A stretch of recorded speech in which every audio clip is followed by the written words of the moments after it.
I always thought love was synonymous with trust, but on a night that began like any other, my life was turned upside down.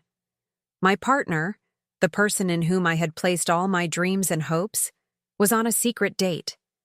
Not with one, but with two people at the same time. Amid the shock, anger, and sadness, I was thrust into a journey to confront the lies that had built our relationship. But did I really know him? Did I even know myself? As I unearthed secrets and painful memories, I discovered that sometimes something needs to break for us to truly see who we are. When I saw Liam there, so at ease, my first instinct was to question my sanity. It was as if my mind refused to believe what my eyes were seeing. I rubbed my hands over my eyes, as if that could fix some kind of distortion. But the scene remained unchanged. Liam, my Liam, with his hands intertwined with those of two people I didn't recognize. His smile was the kind I hadn't seen in months, relaxed, free, in love.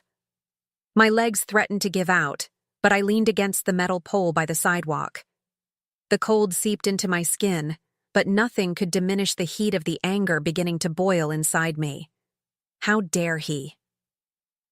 After everything we had built together, how could he sit there as if nothing else mattered? I remembered the nights he came home late, the dinners he made excuses to miss. Suddenly everything started to make sense. I had been blind, so desperate to keep the relationship afloat that I ignored the signs.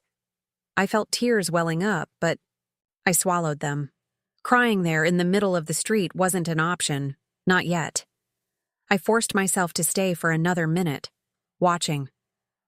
It was like witnessing a car crash in slow motion. They leaned closer to him, one on each side, laughing together. He looked happy. Not just happy, but at home. The kind of happiness he hadn't shown with me in a long time. Was this what I was missing? Had he found in someone else's arms what I could no longer give him? Finally, I managed to move. I didn't think much. I walked into the restaurant. The automatic doors slid open with a whisper, and I was immediately enveloped by the warmth of the room and the smell of freshly prepared food. Each step felt like a hammer striking the ground. I was determined to confront him, but my heart was a mess of conflicting emotions. Anger, sadness, confusion. My eyes found him again, this time just a few feet away. Liam still hadn't seen me. He was too distracted by his two companions, laughing at something I'd never know. But when his laughter faded and he looked in my direction, it was as if the world stopped. His smile disappeared in an instant. For a moment, Liam froze, as if he were seeing a ghost. He looked at me, then at the two people beside him, and the shock on his face only confirmed what I already knew. He hadn't expected to see me there. He hadn't expected me to find him. My heart was shattered, but anger was holding me together. I took a deep breath, feeling the warm air of the restaurant burn my throat, and started walking toward him. The table where he sat felt like a stage, and all the eyes around us were the audience. My footsteps echoed in my ears, as though the entire world had gone silent. Liam opened his mouth, but no words came out. He tried to stand up, but I raised my hand, signaling him to stay put. My voice came out steady, more than I expected. Are you really going to pretend this is normal, Liam? That I'm not seeing exactly what's right in front of me? His eyes widened, and he glanced at the people at his table. A woman with short hair and dark eyes stared at me with a mix of surprise and discomfort, while the man beside her seemed to process the situation with an eerie calmness. They said nothing, just watched. Liam tried to respond, but the words came out jumbled. I can explain, he said, but I laughed bitterly. Explain? Explain what, Liam? How you managed to turn every night you said you were working into a romantic dinner with two people at the same time? My voice was starting to rise, and the people at the nearby tables were beginning to glance curiously in our direction. I didn't care. The shame he should have been feeling was a fraction of what I felt in that moment. He shifted uncomfortably, and finally, the others decided to intervene. The woman was the first to speak. "Look, I think this is something you two need to work out. We don't want to cause any trouble." She seemed nervous, but her voice was firm, as if she was trying to maintain some semblance of control. I looked at her, then at the man beside her, and I couldn't help but laugh. Again. "Trouble? You two think you have nothing to do with this? You're sitting here holding his hands like this is all normal? You do know he has someone, don't you?" The man shrugged, as if my pain meant nothing to him. And then he spoke, his voice calm and deliberate. "We knew he was in a relationship, yes. But Liam said things weren't going well between you two. He said you were practically over." My world spun at those words. I turned to Liam, hoping he would deny them, that he would say it was all a lie. But he lowered his eyes, unable to meet mine, and in that moment, something inside me broke beyond repair. Practically over. The words came out of my mouth as a whisper, heavy with disbelief. Practically over? Is that what you told them while you kissed me every morning before you left? While you made promises that everything would be okay?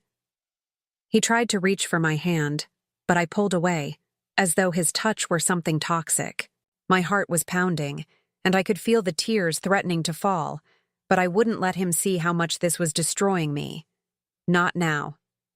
Liam finally found his voice, but it was low, hesitant. "I didn't want you to find out like this. I was trying to find a way to betray me?" I interrupted, my voice heavy with pain. "Because from where I'm standing, it looks like you found the perfect way to do just that." His eyes begged for something I wasn't willing to give. Understanding, maybe. Forgiveness. But all I felt was the anger consuming me. I glanced again at the two people sitting beside him. They looked at me as if they were innocent spectators, in a tragedy that wasn't theirs. But they weren't. They had chosen to be there, chosen to be part of this betrayal. I couldn't stay in that place any longer. My throat was tight, and my vision was starting to blur. I didn't know if it was from the tears or the anger, but I knew that if I stayed, I would end up saying something I couldn't take back. So I took a step back, then another, and turned to leave. Liam called my name, but I didn't stop. When I stepped out into the cold night air, I felt the tears finally streaming down my face. It wasn't just a broken heart. It was the weight of realizing that the person you trusted more than anyone else in the world was capable of destroying you in such a cruel way. The night was cold, and the air felt like it was slicing through my skin as I aimlessly wandered the streets lit by streetlights and shop windows. Tears streamed hot down my face, and I made no effort to hide them. Who would care? Who would know that I had just watched my world crumble before my eyes? Liam's words echoed in my head, each one like a sharp knife sinking deeper into my chest.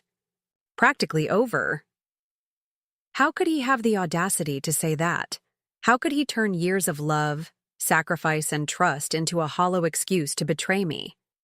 My mind spiraled, and every memory seemed to morph into a lie. I remembered the time he said he was stuck in a late meeting. Now it all made sense.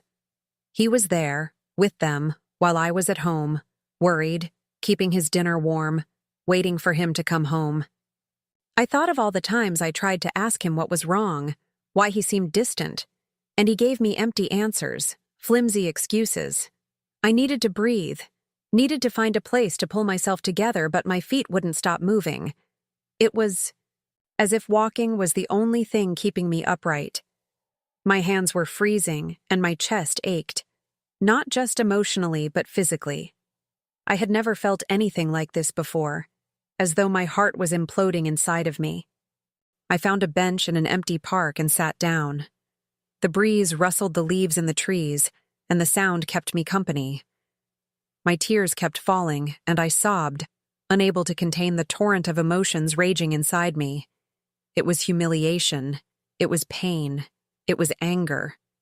But above all, it was emptiness. An emptiness so vast it felt like he had ripped a part of me away and left nothing but silence in its place. I thought about the two people who had been with him, the way the woman tried to downplay the situation, as if it were just a misunderstanding. I needed to sort out with Liam. The man, so calm and indifferent, as if I were just an obstacle in something he wanted. The truth was, they didn't care. And maybe Liam didn't either. As much as it hurt to admit, I knew I had ignored the signs. Not because I was naive, but because I loved Liam. I believed him. I wanted him to be the person he promised to be. Deep down, I wanted him to be the exception, not just another one of those who break their promises and leave scars behind. As I drowned in my thoughts, my phone vibrated in the pocket of my coat. I knew it was him before I even looked. With trembling hands, I pulled out my phone and saw his name on the screen. Liam. That name, which used to warm my heart, now made me feel sick. I let the phone ring until it stopped, but he was persistent. He called again, and again. Finally, a text came through. "Please, can we talk? I didn't want you to find out like this. Please, let me explain." I stared at those words for a long time, feeling the anger bubble back up. What did he want to explain? That he replaced me with two complete strangers? That he lied to me for months, maybe years? Without thinking much, I typed back, "Do you want to explain how you lied to me or how you managed to make me feel so disposable?" I hit send immediately, and as I waited for his response, something inside me began to shift. For the first time that night, I started to realize that maybe this pain was just the beginning, that by betraying me, Liam had broken something that could never be repaired. When his response came, I hesitated before opening it. Part of me wanted to throw my phone away and never hear his voice or read his words again, but another part wanted to understand. Wanted to know how someone could look you in the eyes every day and hide so many lies behind a smile. "I know you're hurt, but please hear me out. This isn't how I planned for you to find out. I don't want to lose you. This isn't how I planned it." That was all he had to say? My blood boiled as I read those words.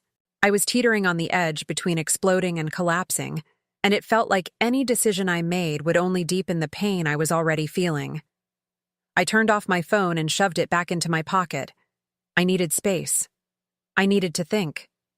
But more than anything, I needed to understand how someone could be so cruel to someone who only wanted to love them. The hours dragged on, and I stayed seated on that park bench, lost somewhere between the past and the present. The city lights began to dim as the first colors of dawn appeared in the sky. With every beat of my heart, it felt like another memory, invaded my mind, draining me of the little strength I had left. I couldn't stop myself from diving into the early days with Liam. He had been like a hurricane that swept into my life, tearing down the walls I had carefully built around myself. I could still remember the first day I saw him in that crowded cafe downtown. He spilled his coffee when our eyes met, and laughing, he said it was a good sign, as if fate had nudged us toward each other. That version of Liam felt so far away, now almost unrecognizable. But back then, he made me believe there was something special between us, something that could last forever. He was passionate, affectionate, and his presence filled the empty spaces I had carried for so long. The memories came flooding back like an uncontrollable wave. The time he insisted we take a last-minute trip to a secluded beach, just to watch the sunrise together. The love notes he'd leave around the house, small reminders that I was important to him. The plans we made for the future, plans that now felt empty and broken. But then, amid all those sweet memories, the moments I had chosen to ignore began to surface. The nights he came home far too late, smelling of alcohol, saying it was just a long day at work. The messages he quickly deleted, brushing them off as work stuff. The flimsy excuses for canceling plans at the last minute, always, paired with a convincing smile that made my suspicions fade. I had deceived myself. No, worse, I had allowed myself to be deceived. Because loving Liam was easier than facing the truth. I wanted so badly to believe in his promises, in the illusion he had created, than to admit that maybe he wasn't the person I thought he was. I stood up from the bench, rubbing my hands together against the cold that seemed to have settled deep into my bones. The park was empty, but the sound of leaves rustling in the wind was oddly comforting. I closed my eyes and tried to focus on the present, but the questions kept haunting me. Why? Why did he do this? Why wasn't I enough? As I walked slowly, I felt my phone vibrate in my pocket.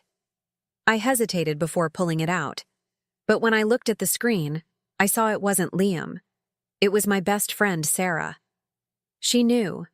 I knew she knew because Sarah always knew when something was wrong with me, even before I opened my mouth.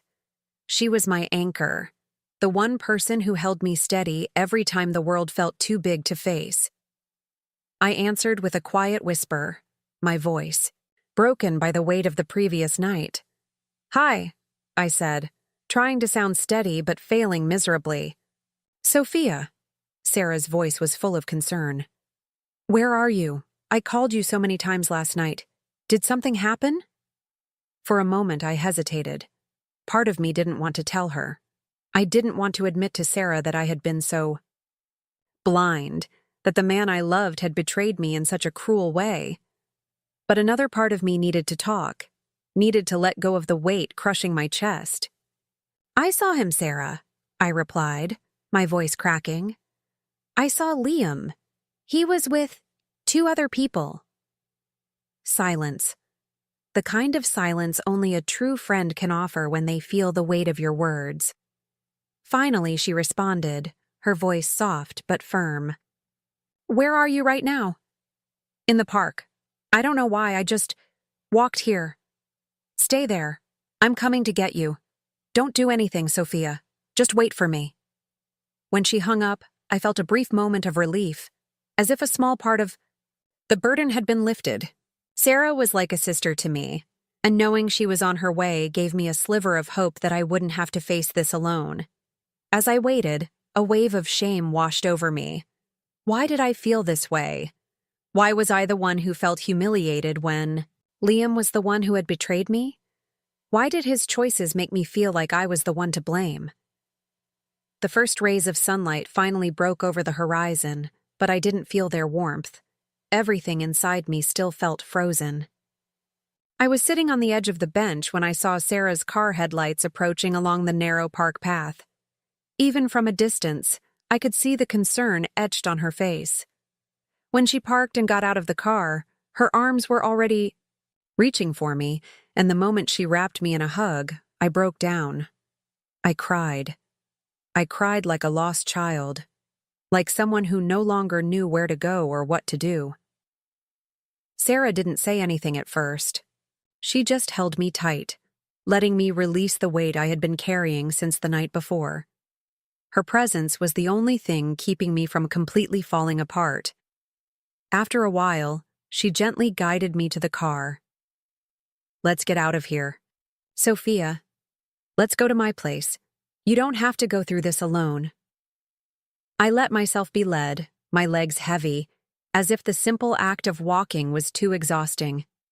We got into the car, and the silence that enveloped us during the drive was almost comforting. I knew Sarah was waiting for the right moment to speak, waiting until I was ready to tell her everything.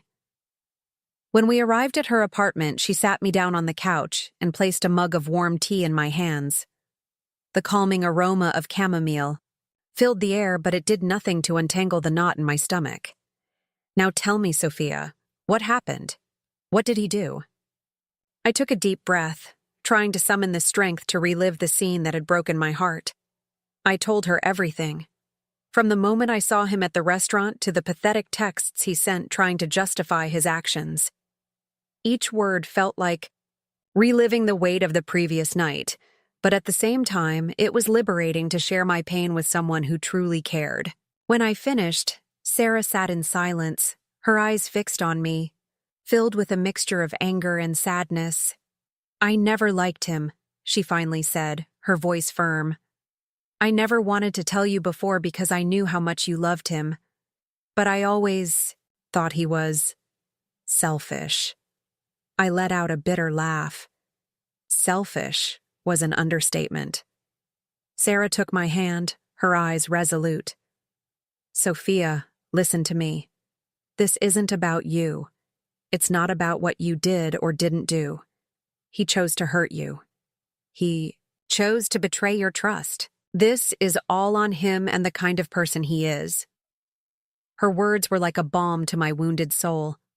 I knew she was right, but it was hard to accept. Hard not to blame myself, not to wonder what I could have done differently to prevent all of this. As we talked, my phone vibrated again in my pocket. I already knew it was Liam before I even looked. I sighed and showed Sarah the screen. "He's not going to stop," I said, my voice filled with exhaustion. "Block him," Sarah said without hesitation. "You don't need to hear any more excuses from him." I hesitated, my fingers hovering over the screen. Part of me wanted to follow Sarah's advice and just erase him from my life. But another part of me wanted answers. I wanted to understand why he had done this, why he had destroyed what we had. "He doesn't deserve your time, Sophia," Sarah continued, noticing my hesitation. "He had the chance to be honest with you. He chose to lie." She was right. I knew she was right. So, with one last deep breath, I pressed the block button. It was such a small act, but it felt like I was reclaiming a tiny piece of the control he had taken from me. But the pain was still there. The betrayal still burned in my chest, a constant reminder of what I had lost. That afternoon, Sarah made it her mission to stay by my side. We talked about everything but Liam. She told me about work, about trivial everyday problems, trying to distract me, and for a brief moment, I managed to forget the pain. But the night came, and with it, the memories. As I lay on Sarah's couch, unable to sleep, I realized this pain wasn't going to go away anytime soon. Liam had left a scar on me, one that would take a long time to heal. And for the first time, I wondered if maybe that was for the best. Maybe this pain was necessary to free me from someone who never deserved my love in the first place. The dawn felt more like a threat than a relief. The rays of sunlight streaming through Sarah's apartment curtains lit up my tired face, but brought no warmth. It was as if the light was forcing me to face the day, to face the truth, when all I wanted was to stay hidden on that couch, far from the world and the pain. Sarah was already awake. I could hear her in the kitchen, probably making coffee or trying to find something to distract us from the emotional storm hanging over us. I got up, my movements slow, as if my body was carrying the weight of a decade instead of just one night. When I reached the kitchen, Sarah looked at me with a warm smile, though her eyes betrayed the worry she was trying to hide. She placed a cup of coffee in front of me, and for a moment we sat in silence. It was a comfortable silence, the kind only a true friendship could provide. "You know you can stay here as long as you need," she said finally, her voice soft. "But Sophia, you can't let him destroy you. You have to get back up." I knew she was right. I knew that eventually, I'd have to face this new reality. But the thought of starting over was overwhelming. After all, who was I without Liam? My world had revolved around him for so long that I felt lost without that point of reference. Sarah sensed my hesitation and moved closer, taking my hand.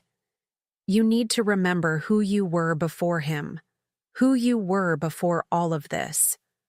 Her words stayed with me the entire day. After breakfast, I forced myself to take a shower, as if washing my body could somehow ease the weight on my soul. I stayed under the hot water for what felt like forever, until my skin began to wrinkle. But even then, I felt something inside, me begin to stir. Who was I before Liam? The question echoed in my mind as I got dressed and looked at my reflection in the bathroom mirror. I didn't know the answer, but for the first time, I wanted to find out. That day, Sarah helped me do something that seemed small, but felt like a big step. Rediscover parts of myself I had forgotten. She took me to a bookstore, a place we used to go before Liam came into my life. I found myself wandering through the aisles, remembering how I used to love spending hours there, getting lost in stories and letting my imagination travel to other worlds. I picked up a book at random, not even looking at the title. Just the weight of it in my hands felt grounding, as if I was holding on to something solid amidst the chaos my life had become. Later, we went to a cafe, the same one where I had met Liam. Sitting there without him was painful, but it was also freeing. I looked around at the couples sitting nearby and wondered if any of them were living a lie like I had been. You know you don't have to rush, right? Sarah broke the silence, stirring her cup of tea. It's okay to take as much time as you need to heal. I nodded, but deep down I knew I didn't just want to heal. I wanted to transform. I wanted this pain to be the catalyst for something new, something better. I wanted to rediscover myself. That night, back at Sarah's apartment, I sat alone on the balcony staring out at the city lights. The memories of Liam were still there, haunting me. But for the first time, I didn't let them consume me. Instead, I did something that had seemed impossible. I took out my phone and deleted every photo of him, every message. Each deletion felt like tearing off a piece of myself, but I kept going, knowing this was the first step toward setting myself free. When I was done, I closed my eyes and took a deep breath, feeling a weight lift off me, just a little, but enough. I knew the road ahead would be long. I knew there would still be hard days ahead, days when the pain would come crashing back. But that night, as the cool breeze brushed against my face, I made a promise to myself. I would find a way to rebuild, not for him, but for me. The days that followed were an emotional roller coaster.